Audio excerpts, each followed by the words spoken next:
রহস্যময় ও অপূর্ব সৌন্দর্যে ভরপুর এই জায়গাটির নাম স্পটেড লেক।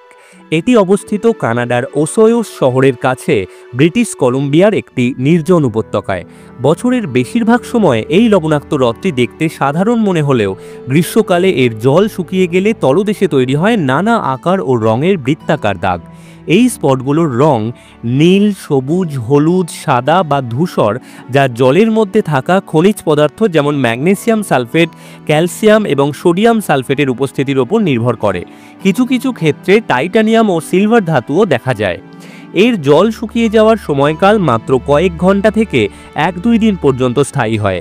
এরপর বৃষ্টির কারণে আবার ঢেকে যায়। সাধারণত জুলাই থেকে আগস্ট মাসে এই দৃশ্য দেখা যায়। স্পটেড লেক কেবল প্রাকৃতিক বিস্ময়ই নয়, এটি আদিবাসী জনগোষ্ঠীর কাছে একটি পবিত্র স্থান।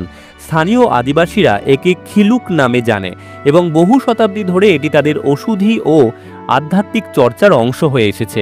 তারা বিশ্বাস করেন এই হ্রদের প্রতিটি স্পটে রয়েছে আলাদা আলাদা উপকারিতা, যা রোগ নিরাময়ে সহায়ক। প্রথম বিশ্বযুদ্ধের সময় এই হ্রদের খনিজ থেকে তৈরি করা হতো বারুদের উপাদান। পরবর্তীতে 1970-এর দশকে এক আদিবাসী গোষ্ঠী এই হ্রদের মালিকানা নেয় এবং এখন এটি রক্ষা করা হয় পরিবেশগত ও সাংস্কৃতিক গুরুত্ব বিবেচনায় রেখে। সাধারণ পর্যটকদের জন্য হ্রদের কাছে যাওয়ার অনুমতি না থাকলেও দূর থেকে পর্যবেক্ষণ করার জন্য একটি নির্ধারিত পর্যবেক্ষণ স্থান রয়েছে, যেখান থেকে এর অপার সৌন্দর্য উপভোগ করা যায়।